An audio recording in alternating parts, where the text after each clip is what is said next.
So hello, everyone. I'm so grateful that you're joining us for our Breaking Bias Summit. And today I am honored and delighted and thrilled to bring to you two people that I really look up to that have been a huge part of my own Breaking Bias journey.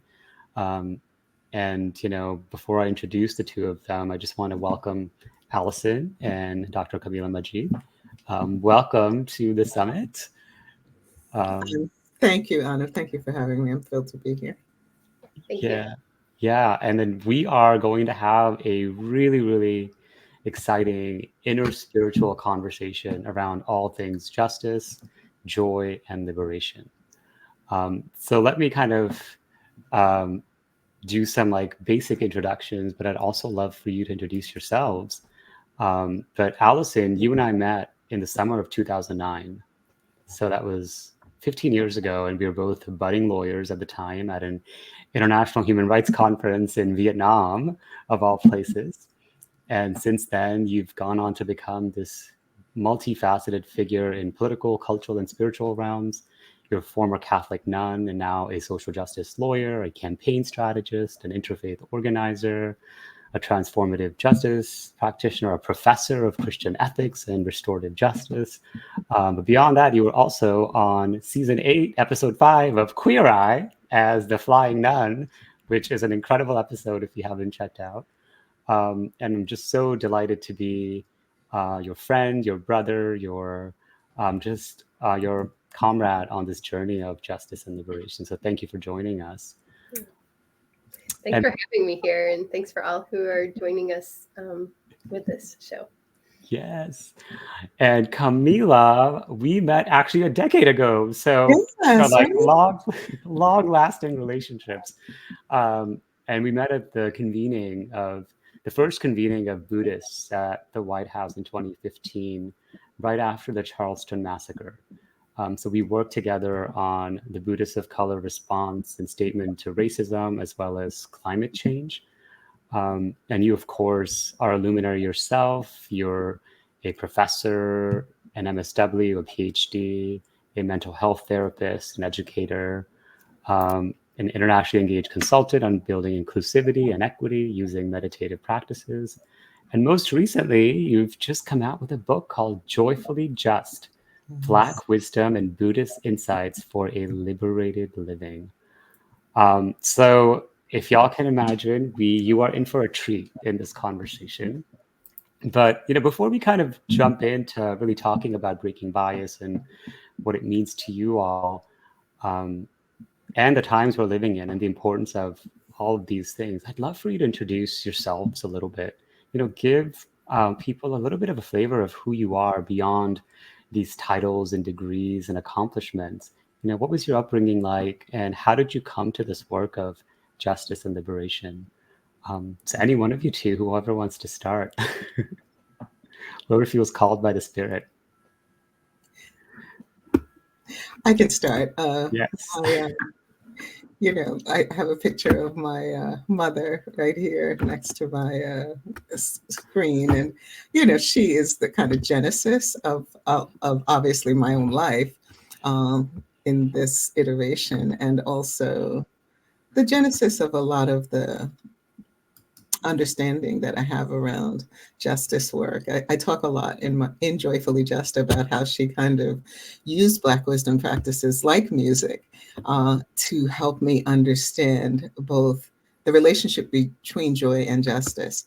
I share one anecdote in the book about her sitting me down and listening to Stevie Wonder's Living in the City, which is on the Songs in the Key of Life album. And I was, I think, maybe 6 or 7 at the time that album came out. And, what she was saying, she was introducing me to anti-Black bias as it impacts the criminal justice system, and introducing me to the realities that I would have to negotiate as an African American, introducing me to injustice, and introducing me to creativity as a means to resist. That is part of the lineage of Black music, and that is a Black wisdom contemplative tradition. So it's kind of her orientation towards justice and her understanding the relationship between joy and justice kind of grounded me in my own responsibility to be engaged for justice while maintaining joy in my own life from a very early age. And we were Muslim when I was young. I was raised Muslim. So it was always grounded in a kind of spiritual ethos.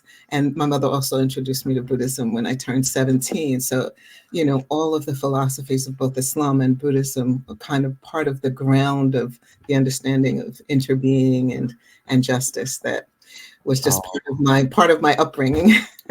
Oh, how beautiful, how beautiful. Yeah, I have so many follow-ups, but I want to actually bring in our sister Alison to share a little bit about herself. Sure. Wow. Thanks so much more. I want to learn about you, Kamilah.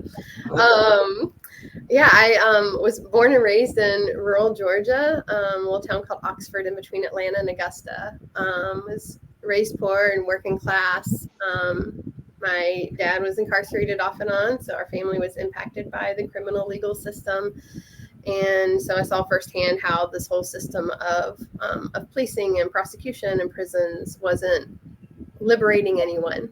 I was trying to make sense of it as I sat in our church pews on Sunday mornings and listening to the gospel readings, and then trying to figure out, what is happening in the world, and then what are we called to, and why aren't humans and adults doing what we should be doing, and what this book tells us we're supposed to be doing about love one another and turn the other cheek and forgiveness and all of these teachings of the Gospels. I grew up pretty conservative. I had teachers and professors in school and then in college and university who told me to keep going and get educated, since I didn't come from a family that was educated and are professionally educated. Coming around to that understanding of what that means for those who have traditional indigenous wisdom and knowledge that isn't recognized by our colonial systems. My mother's indigenous. My dad is of Scottish and French heritage. I grew up Methodist and then converted to being Baptist, and then as an adult converted to Catholicism and became a Catholic nun, being inspired by a lot of Catholic sisters and brothers and priests who were putting their lives on the line, doing civil disobedience on federal military bases. And I was serving on their legal teams and organizing attorneys to support those movements, and was really inspired by how they were living a life that was grounded in spiritual and contemplative practices, that was living a life of justice, that was living boldly and courageously, but also joyfully. And so I did that for about 14 years and continue to serve as a movement lawyer and stand on the shoulders of so many mentors and elders and teachers who have taught me, and I've tried to be a good student, how to exist and be in this world. Yes, and I think you've been a leader in your community in New Orleans for so many years, representing so many cultural workers down there. And I remember that staying with you the summer of 2010 was when I kind of fermented my commitment to racial justice, because I stayed with you for maybe a week or 2 weeks. And on my second day, you handed me a shoebox of letters. And these were your pen pals. And these were people who were on death row at Angola prison. And I remember just, I was kind of sleeping on your couch in your living room, which was beautiful and super inspiring. But I was reading these letters of these human beings that were just completely discarded from our system. And they were probably at the kindergarten or first grade level in terms of their writing. And I'd never known the type of illiteracy that was so common in our impoverished communities and among people of all colors, right? The kind of trauma and distress that's kind of rooted in bias and marginalization. So I think for me, the question that comes for the both of you, because you've both been in the trenches of this work, or maybe Alison, I'll start with you. What does breaking that bias mean to you? What does a world without bias feel like? And how does your work connect to breaking bias? Yeah, thanks. I think a world without bias, and I look at it in terms of our individual biases and systemic oppression. and all the forms of oppression, and race being at the top there, as the root of so much. Yeah, I think it feels liberated. It feels joyful. It's, for those from the Christian tradition, it's the Our Father prayer, you know, like, may it be done on earth as it is in heaven, and creating this world that we all want to see, that we're all working towards, moving towards. Yeah, it feels alive, feels honest, feels free. Everyone is free. Kamilah, would you want to add? So, you know, I've been thinking about this question, a world without bias. And I think for me, what I am called to say in response to that is that maybe our goal could be a little more personalized than that. Because I think that if, like a lot of times social justice goals and visions, like having been in this, like all of you for so many decades, get, you know, articulated as a destination, right? Yes. So we get to this point where there is no bias. And two thoughts occur to me about that. One, because there's so much unlearning and so much undoing and so much unconscious, that I don't want people to think of this as like a social transformation that has to happen, and then we will have reached a destination point. I think it's more valuable to say, what would it be like for me to work on excising my bias every single day, and if everyone else did that too, right? Like, so that we don't imagine it going away, right? Yeah. As much as we imagine it being something that we have a regular commitment and responsibility to unseat from our consciousness, because there's an aspect of bias that's very much about you know, normative functioning, right? That's how we select and understand information, especially in our age of massive information, right? It's how you sort, sift, and decide. So to some degrees, you know, bias has its function. Some types of bias around decision making have function. I think that the goal is for people to really develop the capacity to recognize and clear harmful biases, which is vital because bias impacts our ability to see. It's literally blinders, right? Yes. And so it's not like I don't necessarily think we're going to get to a time where nobody has any biases. I don't think that's going to happen. I think that we will and can get to a critical mass of folks who are reiteratively examining, what is my bias? How are my biases showing up right this second, and limiting what I'm able to see in this moment, and how do I shift it? So it's almost like saying, when will I have perfect health? Well, never, because there's always going to be things that are degrading your health. You're always going to have to be in a relationship with health where we're taking action towards it. And I feel like we're always going to have to be in a relationship with bias where we're taking responsibility for unseating it from our own minds, our own feelings, and our ways of behaving, and supporting one another in doing that too.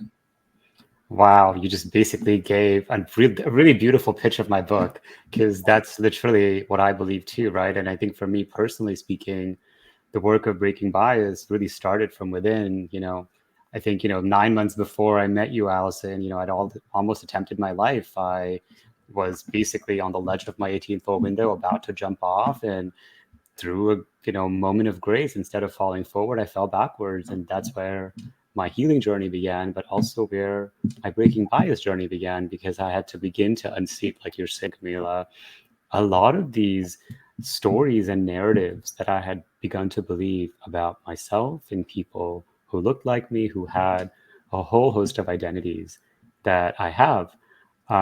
So I wonder, and of course for me, this breaking bias journey, the more I do it, the more I feel not just connected to this being, but also beings from other walks of life, from other faith traditions, other racial, gender, sexual orientation, you name it, right? Ethnicities. So it's just made my life so much more richer. So I'm curious, Kamilah, what does that look like for you? Like, why have you been so committed to this work? I know you mentioned your mother and music and Stevie Wonder, and I remember being on retreat with you and you play that. But you could have just been a corporate hedge fund person and still do all those things on the side. But what was that moment of obligation? Honestly, it's interesting because, as a very young child, like I started, the other thing that my mother introduced me to very young was reading. She was like, reading just helps you be in a relationship with the world. So reading, but also just kind of witnessing the world from a very young age. I'm like, this is just so messed up. We really have to do something about that. I'm like, and I remember asking my mother, why are we doing something? And she's like, we are, we're getting educated. And, from a very, like one of the first protests that I went to was Stevie Wonder organized a march to make MLK Day a holiday, and I was a teenager. And she let me get on the bus from New Jersey and go. And,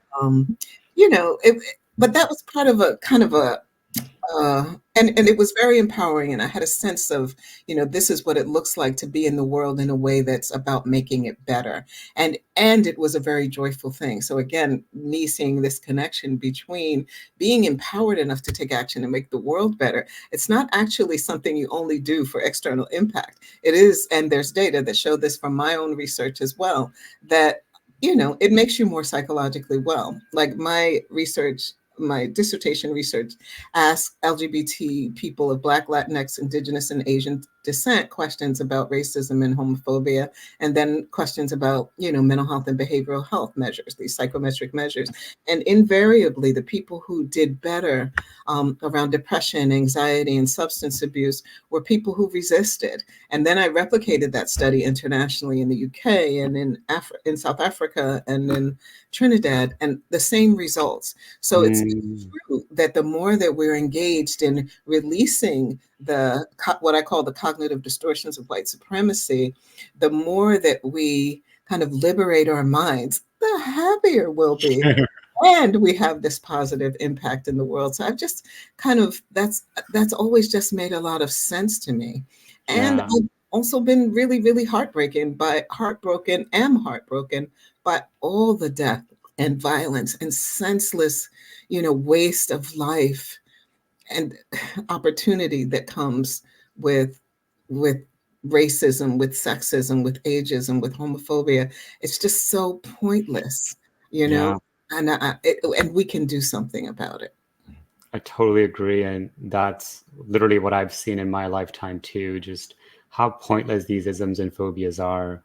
And I know from personal experience how pointless they are, because you spend so much time just thinking about wanting to be other than who you are, this beautiful being from nature that's just come alive, right? Ocean Vuong calls us, you're gorgeous just as you are, so that's what perfection really means for me in our complete imperfection, right? In terms of our breaking bias journeys too. Alison, I wanted to bring you in, and one thing that I haven't shared with you is that summer for me when I stayed with you was so formative, because one of the things I noticed you doing as a white presenting person working predominantly in Black communities, but not just predominantly in Black communities, like going to church with Black folks, going to represent Black folks in prisons, representing, Mardi Gras Indians and cultural workers who were primarily all Black. And what was that? Because I think when I witnessed you doing it, it gave me permission to do the same. Whereas before that moment, I didn't have that many examples of people that weren't just like lawyers representing people of color is one thing, but being in community, being in prayer, being in friendship, being in love, right? Across difference. And I want to ask you, like, how you came to that place, being someone who comes from a mixed race background that isn't Black, particularly in a country where, Black folks are so deeply marginalized and excluded, particularly in the criminal justice system. Yeah, thanks, Anu. I think there's lots of factors that have come into my life that have shaped who I am and how I try to move in spaces. A lot of it I'm not super intentional or aware of. Yes. because it's just like we're like family, and it's what comes natural. And I think I think having come up from a class background, a race or working class, like not always having things, seeing intra-family violence in my own family and other families, watching the Klan march, my mom, who's brown and indigenous, having to like hide us under the steps of the public library when they were marching on the town square growing up. Like I saw things that weren't right, and so just had a more sensitivity to it. And then I think just being in relationship is everything. We can't do anything without relationship. Nothing is transactional. And we're all interconnected, and we're all family, and treating each other like that. And it's really the Black grandmothers at my church who really took me under their wings, and they're the ones that converted me to Catholicism. They were my sponsor for my first Catholic communion and confirmation. They were my spiritual godmothers, and really helped nurture this contemplative side of me, but also weaving it in with the justice.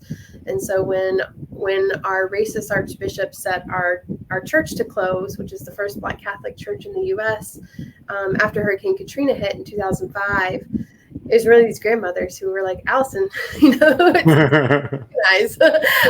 And we organized, we occupied the rectory. It was me and 6 former Black Panthers. We changed the locks and the doors on the rectory, which is where the priest usually lives.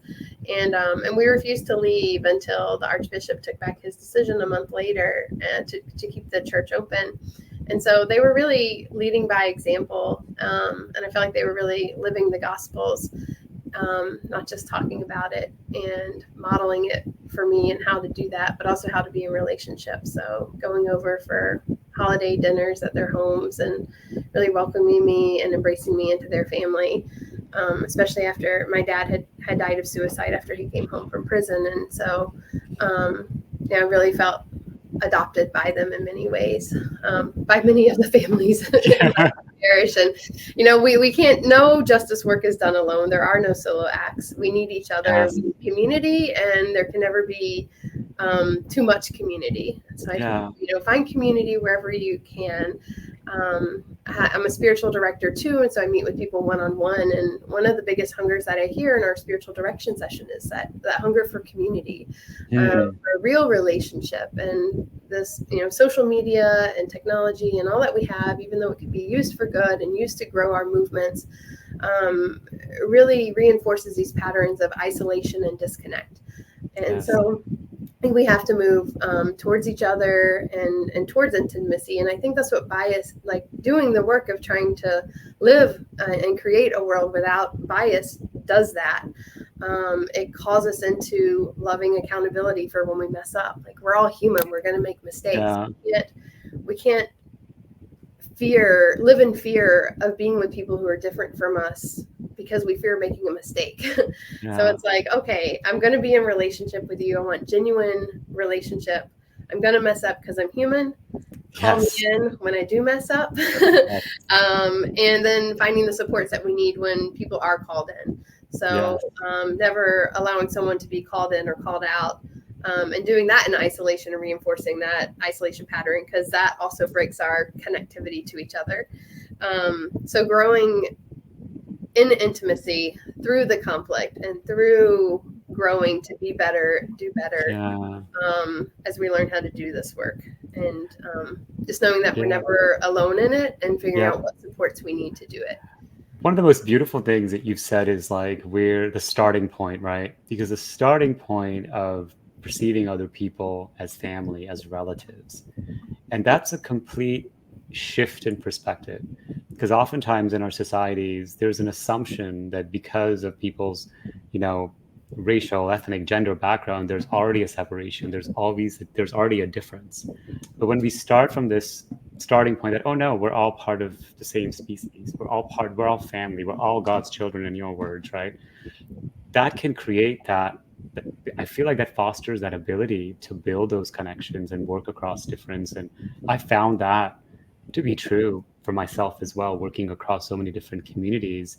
But one thing that something that I question in the back of my mind is, you do all these actions around civil disobedience. And I think what's needed for that is really the skill or courage, right? Because oftentimes you're confronting brutality with respect to the police, with respect to law enforcement, with the militarization of our country and our world. So could you speak a little bit about that courage, or do you feel like you have courage, or what energizes you to be able to, do such actions and lock the doors and, prevent your church from closing down, or, and that's just one of like probably hundreds of examples, that I know about you over the last 15 years. Yeah, Saint Augustine of Hippo, who is a Black Catholic saint, from thousands of years or so a year ago, he has this quote about hope, and he says, hope has two daughters, anger and courage. Anger at the way things are, and the courage to change it. So I think if we are to live as a people of hope, we have to embrace the anger and the rage that we feel when we see injustice, when we see oppression, and then also have the courage to change it. And that word courage, C-O-U-R, comes from that Latin word heart, meaning heart. And so what is really compelling our heart to act, and what are we called to do, and really listening to that. And I think that's where mindfulness and contemplation comes in, is really making that quiet time each day to listen to the movements of our heart, and what is creator, spirit, universe, God, whatever you call it, inviting us to do in this moment, and having the courage to act on it, and doing so with creativity and love. As I see what's happening across the country right now with the current protests supporting a free Palestine, for example, and the militarized police response to it, I'm tired of going to protests and watching our people just be beat up. Like, what are the creative alternatives that we can come up with? Not that we should stay at home and do nothing. Like, we've got to get out there and do things. But how do we not let empire and state government continue to oppress us in such harsh ways, especially living in the South? I'm in the state of Louisiana. We have a new governor here. And just oppression coming out of our state legislature every day, that we're fighting all day, every day. And it's exhausting. So how do we really care for ourselves? And what are we creating? Rather than always fighting against what they're putting at us, like, what is our agenda for the world we want to create? And how are we creating those communities, and those communities of care, those communities of love? I hear people talk about self-care a lot, and it's nice to go get a massage or a pedicure or make a retreat. All about retreats. But it's like, if everyone can't have that, like, I don't want it. If my whole community that I'm with can't have that, I don't care which, philanthropy wants to go fund some social justice leaders to do stuff, like, I want to bring all my people with me. And so I think about, what does community care look like? And how do we create that for everyone? And what are we putting our energy into? And how are we really creating this other world, rather than constantly fighting all that comes at us all the time? That's very defeating. Yeah. Kamilah, I want to invite you in here, because I've seen you nodding and smiling. And what's happening as you listen to Alison? Do you have any reflections? Well, yeah, I think about anti-Black racism in particular, and part of it has a lot of representations. And one of the representations is the erasure of the leadership of Black people around making the country actualize its ideals, like from the very beginning, right? Just like 100%. It has been so much of what is actualized about the so-called American experience is actualized through the leadership of African-American protest. So in my book, in Joyfully Just, I talk about Black protest as a wisdom tradition that is, as we can see, emulated the world over, right? And I think that one of the challenges that we see in, social justice movements is that, people kind of co-opt, Black wisdom traditions, whether it's the contemplative practices of singing through protest, or the dancing through protest, or the prayer through protest, without backing the leadership of Black people, right? So that, for example, you'll listen to, someone who is not Black speak about Black practices for far longer than you actually listen to someone who's Black and leading those practices talk about them. And it's just so subtle, like we don't realize we're doing it. My colleague, Dr. Jennifer Eberhardt at Stanford, did this research using eye tracking devices to have people look at anti-Black racism. So, for example, she put the eye tracking devices on teachers and said, look for the troublemakers. And all of the teachers, including the Black teachers, looked at the Black children. She did the same thing with the police. And of course, the police, looked at the Black people, and the darker the Black, So I feel like there's this really pervasive, what compromises, when I think about what compromises community, it's a lot of the times the ways that Black people are, kind of Black people, Black approaches to justice are co-opted without real collaboration and consideration. In fact, without backing the leadership of Black people, right? So a lot of times white allies or, just non-Black allies will be like, how do I support? And I'm like, from the back. Take advantage of the opportunity to be in what I call reparative relationality, right? In the book, I talk about, people think about reparations as something that has to be legislated. Reparations can exist in the way that we relate to each other. You can say, someone can say, I've spoken enough now. Can we hear from our Black colleague? Can we put the Black youth at the center? Can we can we surrender some of the power?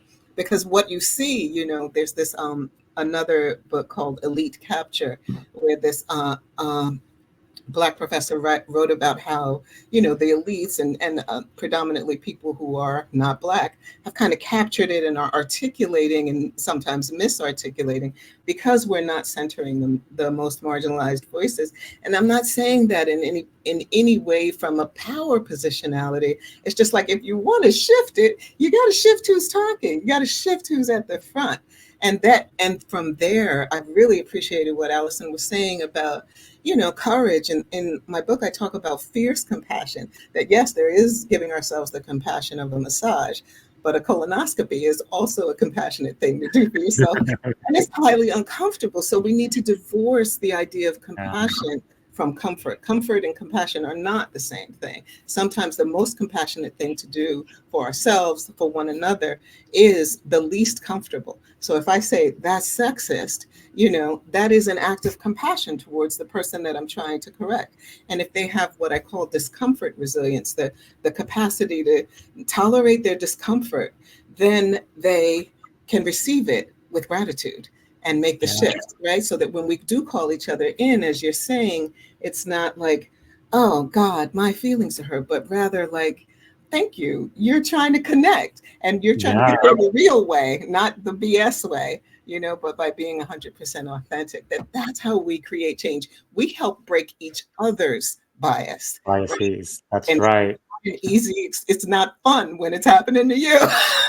Well, it's so true, because I think everything you've just shared, giving other people mic space or listening to Black folks and people of other marginalized identities, in order to even take that step or even have that thought that I need to listen, one has to really break one's own biases. One has to watch one's eye movements when someone's saying, hey, you have a classroom full of students, look for the troublemaker. It's like, oh, my eye went there, and no shame in the game if it does. But then can you be like, oh, this is what I've learned, right? The way I define bias is learned habits that distort how we perceive, reason, remember, and make decisions. So these are the learned habits that we need to unlearn, because it's breaking our world apart. And it's also breaking our own mental health apart, because we're constantly in fear of one another. And what you shared, both of you, what you've shared is just so beautiful in terms of setting out a vision, day-to-day vision of what we need to create in our own lives, in terms of building that relationality. But, in the book, I talk about the somatic response of discomfort. So I'd love for you to share, like, how do you cope?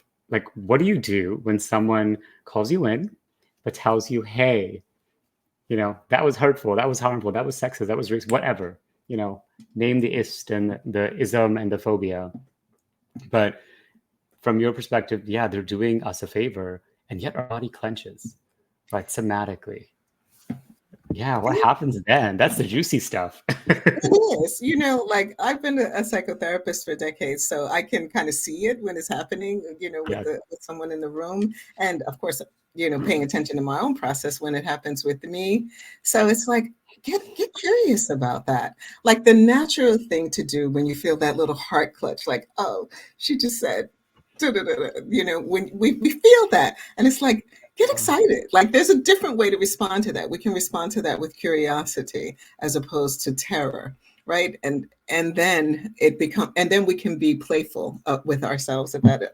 Oh, let's see what's in there. Well, that triggered a little something in me. And it's useful to just pause. Like I talk about the utility of pausing. A lot of times people think contemplative practice. And yes, it is useful to have a practice. You know, I have a practice. I chant 𝐚𝐿𝐴𝐴𝐿 daily, morning and evening, set my intentions, set my resolve, and then, you know, come back in the evening and reflect on the degree to which I was able to manifest my bodhisattva vow, my intentions and resolve.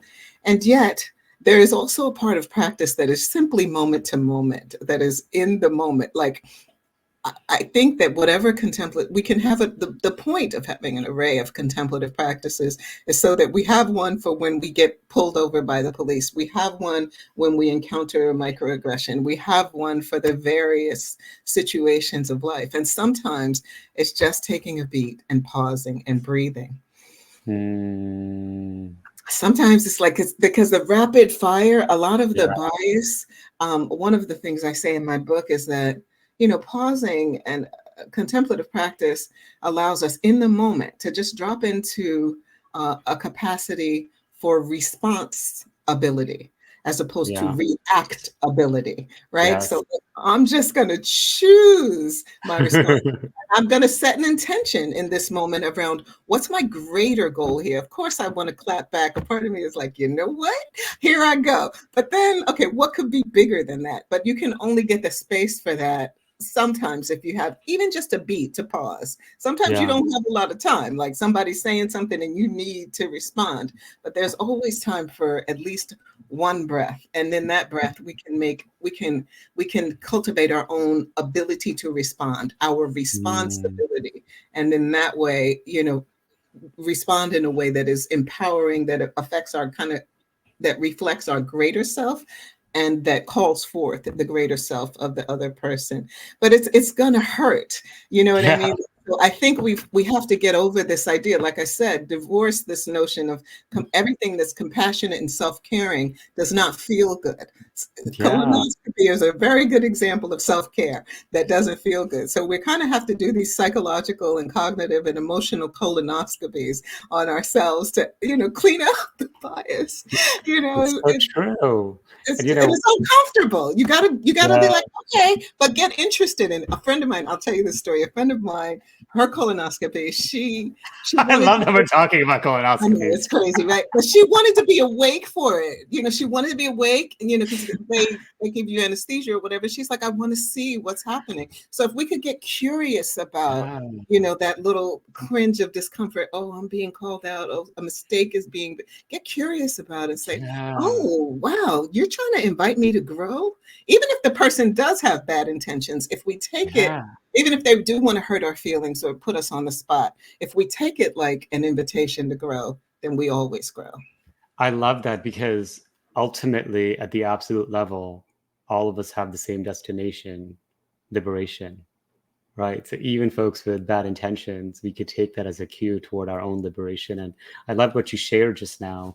And it reminded me actually of Bill Quigley, one of our mutual friends, Alison, professor of law down there. He once kind of in a lecture, he said, you know, pain in this life is inevitable. You know, it was first noble truth, but suffering is optional, right? So we feel the pain, but if we add that second arrow to the pain, that mental anguish, then we're kind of proceeding and continuing the pain onward. So Alison, I want to hear your thoughts. Like, what happens in that moment, you know?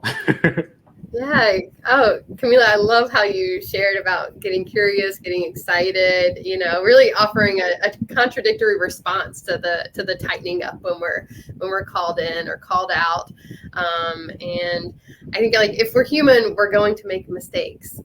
If we're human, we're going to have conflict. It's part of our human nature.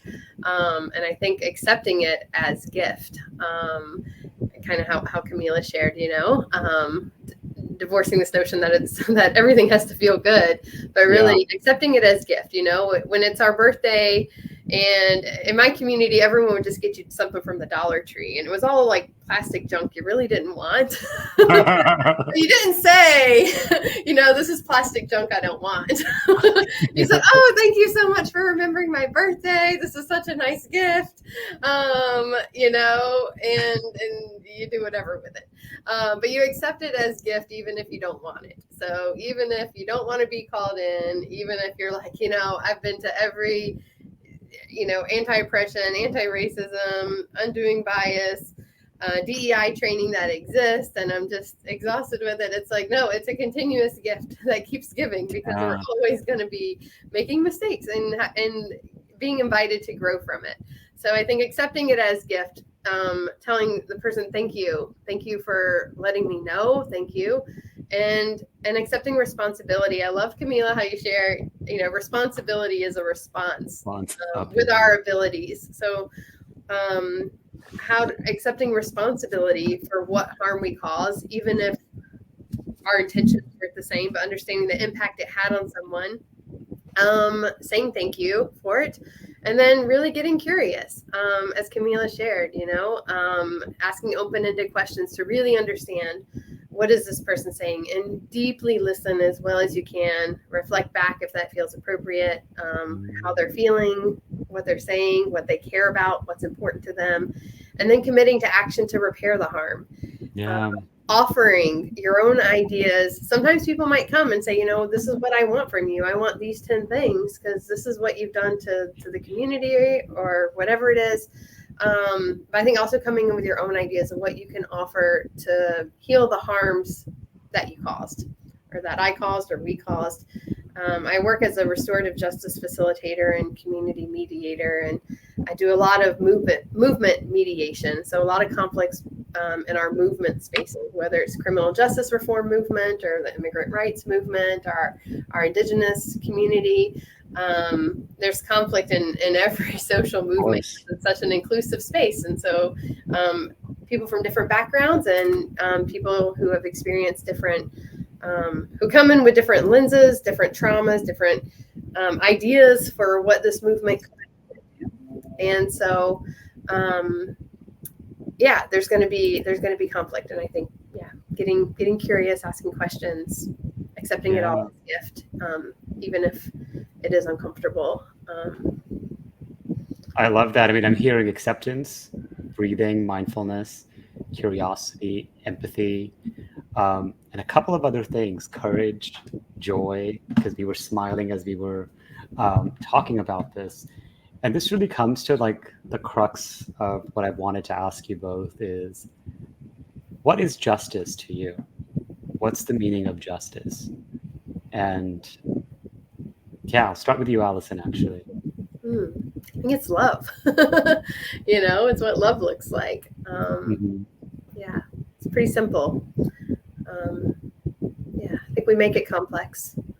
But really, it's about, like, what does love look like? And when I hear what is spewing from the mouths of people who are in power, whether it's in our state legislature or on our streets or in the halls of Congress,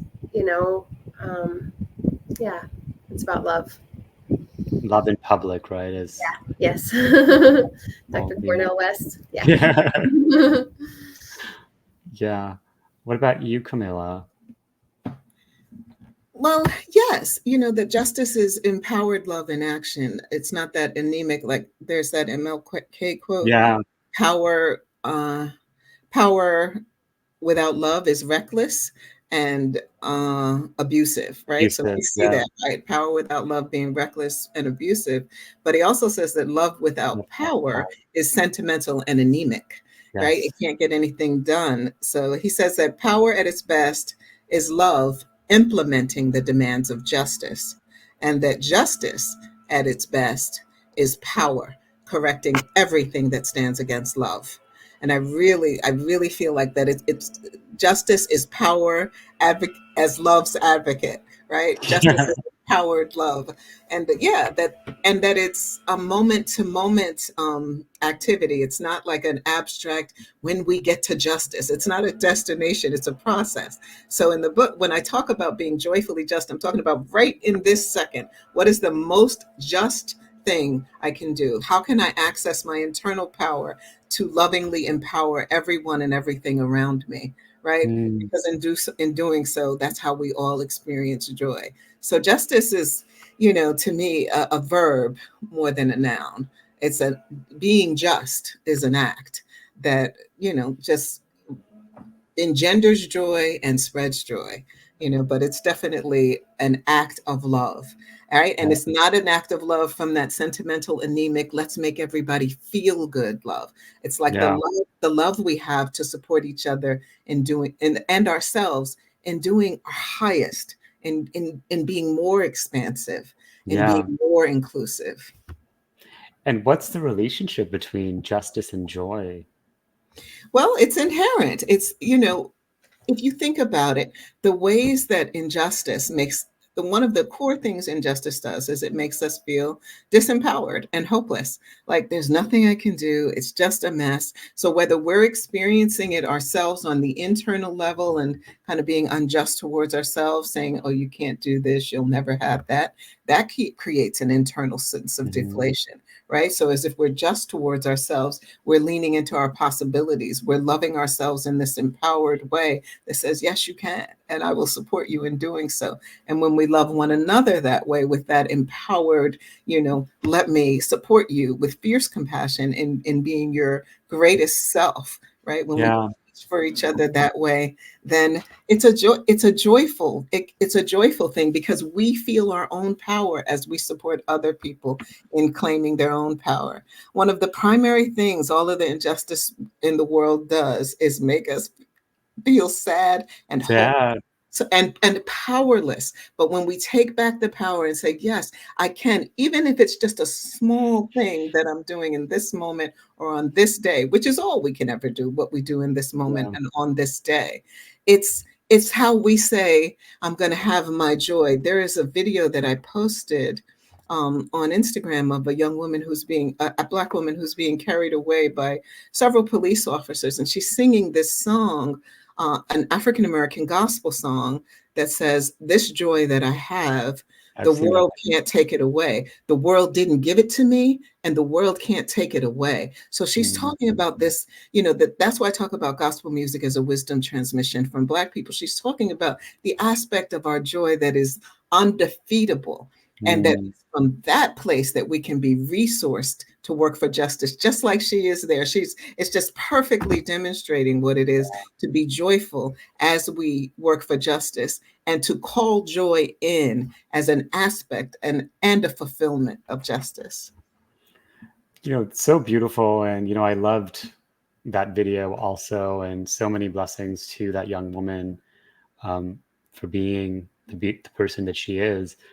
Um, with that said, Allison and then Kamilah, I'd love to ask you both, you know, do you feel cynicism and doubt and, hatred and anger and all of these afflictive emotions that are part of the human emotional tapestry, particularly as you watch so much injustice and bias in our world? And yeah, what do you do when you feel it? How have you been responding to it, if at all? Maybe it just doesn't come up for you. Um, and I'm particularly asking this for a lot of our viewers and audience members who are probably feeling this way, right? And as we move into the next year, and things are just continuing to be busier around these issues. Um, You go first, Allison. Okay. I was gonna wait for you. Yeah, no, of course. I mean, those are all human emotions, and none of us are immune from feeling the whole spectrum of the feelings wheel, and our all of our emotions. So of course I feel those ways. I think it's what do we do with it when we feel those ways so we don't get stuck in it? How do we move that energy into something that feels productive? And for me, that's where my activism comes in. If I can't do something about it, if I'm just holding it in, or I'm taking in all the violence that I'm seeing on the Instagram reels from what's happening in conflicts around the world, if that's what I'm putting into my body, what am I putting out? And so it is, that joy. I love Emma Goldman's quote, if I can't dance, I don't want to be part of your revolution. And one thing I've been seeing at various movements and stemming from Black liberation movements, whether it's the School of the Americas Watch protests, the Occupy encampments, the movements for a free Palestine, is the singing, the dancing, the ritual, the inclusivity of all of our religious traditions being practiced in this space and really creating this ideal world that we want to create, even if they only last for 24 hours before the police break them up. But it is, I think we have to, for me, it's moving into action and doing something about it, even if it's writing a letter to the person in power who can make a decision about something, or calling up with a friend and being present with them, grieving together, having space for collective grieving. And then in the Occupy encampments, a decade or so ago, we would have tents in most of the encampments that were for spiritual healing and a place for people to grieve and to process their feelings and emotions, and a space to hold all the emotions. Yeah. So I think it's totally normal to feel those emotions, but how do we not get stuck in them? How do we process them together? How do we move them out of our body? I do a lot of somatic work and co-counseling or reevaluation counseling, where we shake, we cry, we push, we yell.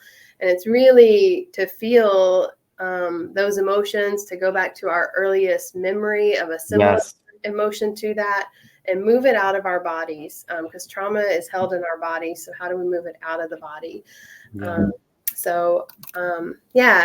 That's great. That's great. And what the key thing that I want to share and repeat is really that all of these emotions are natural, right? It's part of the human experience. This comes with the baggage of being incarnated in this body. But also these emotions are energy. And what these emotions are asking us is to move that energy. Yeah. And that's where the somatic practices that you've shared are so helpful and useful. And I've used many of them myself. And I remember last week, I was alone in my place and I was just feeling so sad after just witnessing so much horror in the media and just the lies within our news channels, that I just sat down and I just started crying. And I was like, whoa, what's going on? But I was like, you know what? Something's happening. I literally, for 45 minutes, I don't think I've done this in a long time. It was just tears upon tears upon tears without stopping. I had my prayers happening, simultaneously, and I was just feeling the pain of the world. It's like a Tonglen practice, the Tibetan tradition, where you really take the pain in the world and I feel like that's what we're also being called to do, because in that moment, I felt like I released something that I was holding on to. There was this attachment, this almost like a clenched fist on how the world should be, except accepting it. One of you said, just accepting it, loving it as it is, and then responding from that place. So thank you for that, Alison.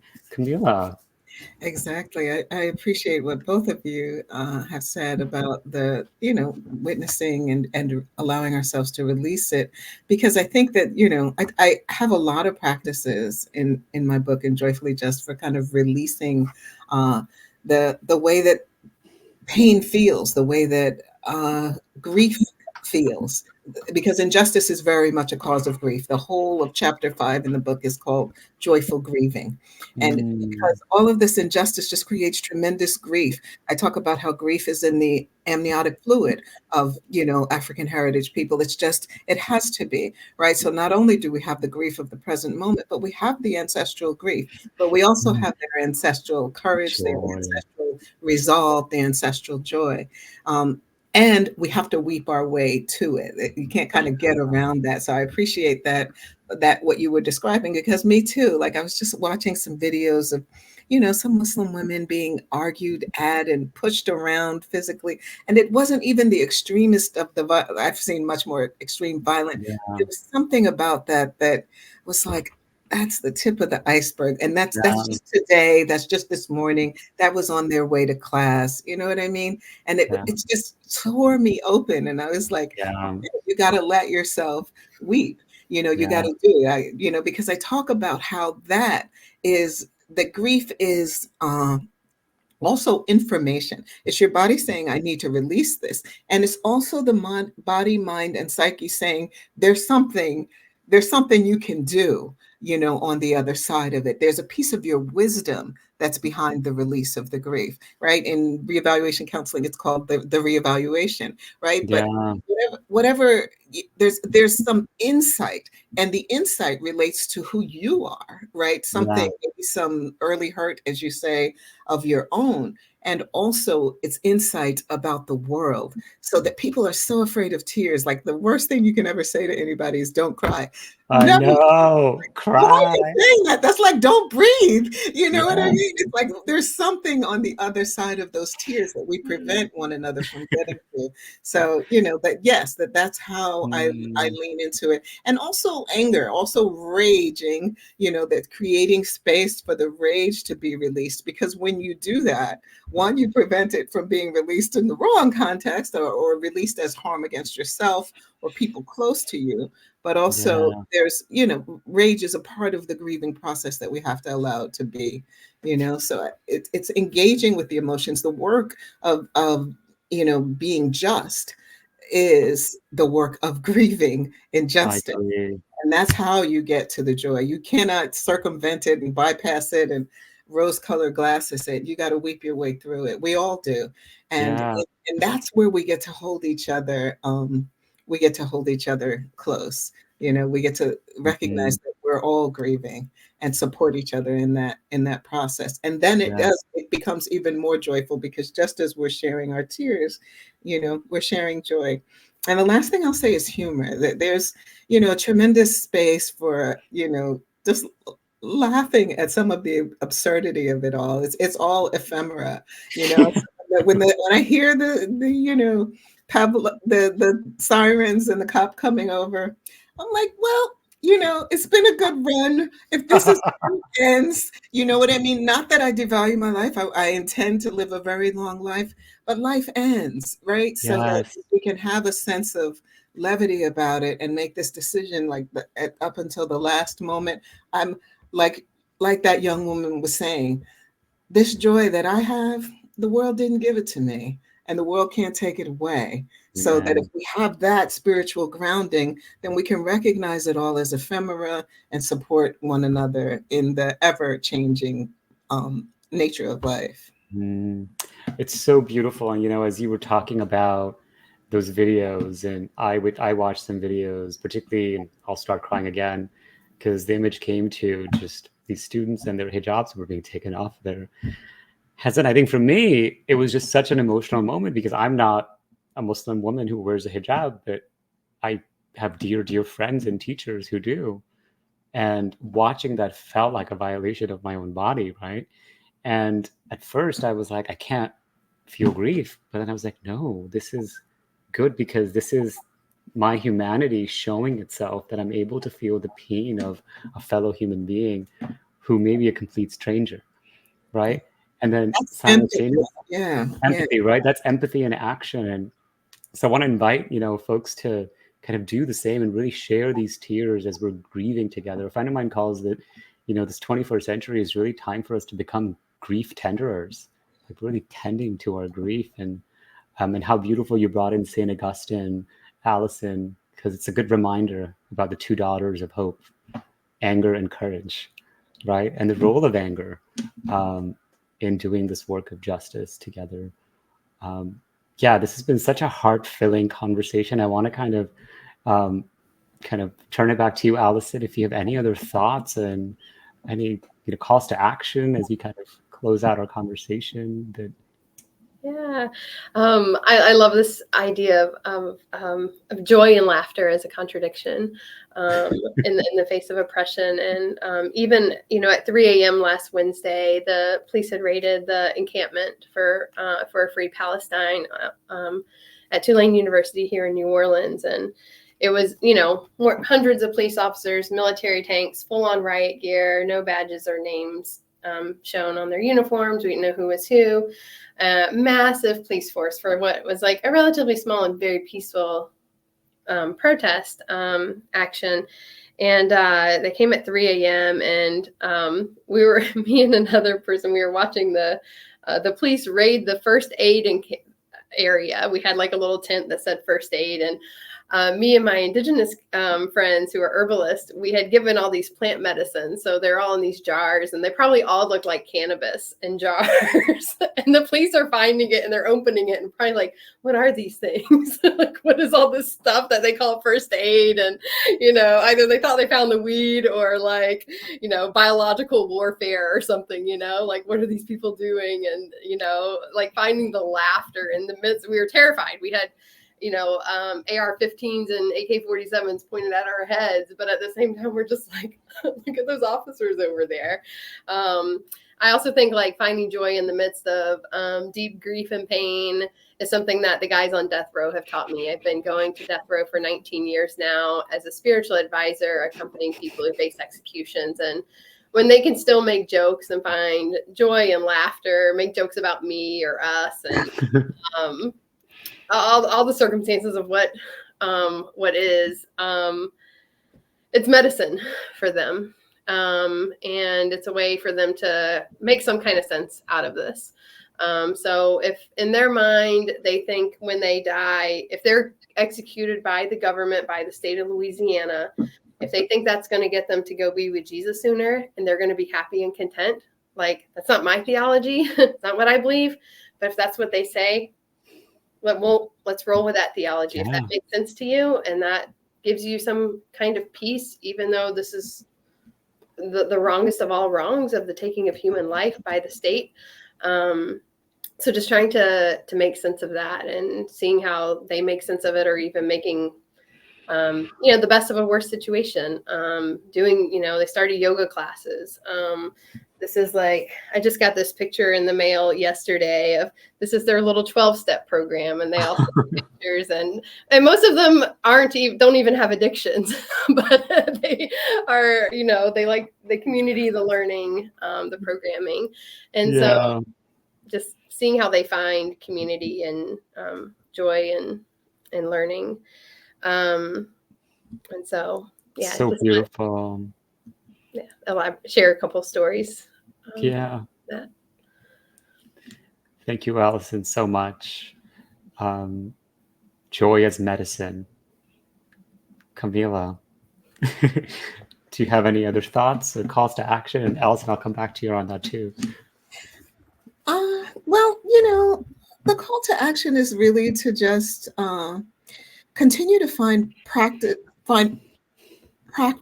that help us, right? Because I'm giving myself the same medicine as I'm offering it to all of our listeners, that we get to make a resolve every day, whether you have a meditation practice or not, like to set the resolve to have joy in your life and to advance justice. And the reason I say set both of them as your intention or as your resolve is because they are so related to one another, right? That if you resolve to treat yourself justly during the day, then you'll get your water in, you'll get, as much as possible. And you'll be gentle with yourself if you don't get to drink as much water, right? So if we have that kind of psychological orientation and be just towards ourselves, then we're going to have more joy. And if we have that orientation towards the world around us and making it better, then we'll just feel more empowered and more and will be impactful in a positive way in circumstances relating from speaking to our family members, to our partners, to our colleagues, to, the folks that we have have to engage in power, right, in our political Mhm. systems and in our social systems. So to have practices, I offer a lot of practices in my book. In many ways, I looked at your book and these books are such great companion pieces because you have all this rich historical context for people to really understand like where it all comes from. And, you know, you've got some practices in there for folks to drop into too. So I really recommend for people, but we need this. We need the medicine of practices. We need diverse toolkits that we can drop out. Amen. What can I try today? And to plan ahead, right? Like, you know, I'm going to be encountering some challenges here, or even to not know what they are, but to know that each day brings them, so that we just really develop a repertoire, a bag of tricks, so to speak, that Yeah. we use to nurture our hearts, to grieve meaningfully, to resource ourselves as we grieve, and be in community, right? Like I've been hosting, I will be continuing to host these gatherings for Gaza, you know, so that people can, you know, step into heart space together and do the emotional work, and then also plan action together. This this Saturday, I'm hosting a joyful grieving session for people who are grieving maternal figures. And, you know, that can be Mhm. immediate maternal figures, or it can be, you know, the many mothers who are being lost, and and the many maternal figures who are suffering right now. So I feel like there's a way that we can resource ourselves by stepping into the activities that are happening in our communities that are focused on touching our emotional wellness as it resources and relates to our capacity to create a just world. That they're intricately related, so that if we get resources to help us do it, then we're just buoyant in the world. We're Yeah. joyful in the world, no matter I what. love that. And we'll share those resources, particularly our website. So as you do more and more of these circles and events, you know, you all who are listening can find those resources and really add them to your repertoire. Thank you for doing this work, Kamilah. It's such a Thank you. joy and honor. Allison, did you want to add anything? Any calls to action for our folks? Sure. I think on our journeys of continued growth, that's always evolving and changing. 3 questions that I find helpful that I ask myself, you know, every few months is, you know, what are my practices? So what are the practices that we need for how we survive living in resistance to oppression? So what are my practices? I keep a list of spiritual practices and emotional, mental health practices. I keep a copy on the inside of my medicine cabinet in the bathroom. I keep a copy next to my desk. So what are our practices? Who are our teachers? So our teachers will always change. Sometimes we outgrow a teacher, we find a new teacher. So who are you reading? Who are you listening to? Who are you meeting with? So what are your practices? Who are your teachers? And who is your community? Mm. And sometimes I make these concentric circles of my communities. So I remember that I'm not alone. So when the patterns of isolation come up, I remember, who are my communities? Who haven't I reached out to recently? It was really important during COVID to see those circles and to remember the communities I'm a part of, and to check in with the people who are important to me in those communities. So I think asking those 3 questions, knowing that oppression and empire will not end, and the work will always be there. It will always be important. It will always be urgent. And how do we love and support each other and nurture our practices, support our teachers, and nurture our communities while doing this work? It's the triple gem in Kamilah and I's tradition, the Buddha, the Dhamma, the Sangha, coming from a former Catholic nun. There you go, people. All the same tree. Well, thank you both so much for your time, your energy, your joy, your courage, your curiosity, and your compassion. This was such an honor and privilege, and just so much beauty that we shared here. So may the merit of our conversation, you know, really alleviate the suffering of all people and all beings everywhere. Thank you so much. Thank you. Thank you.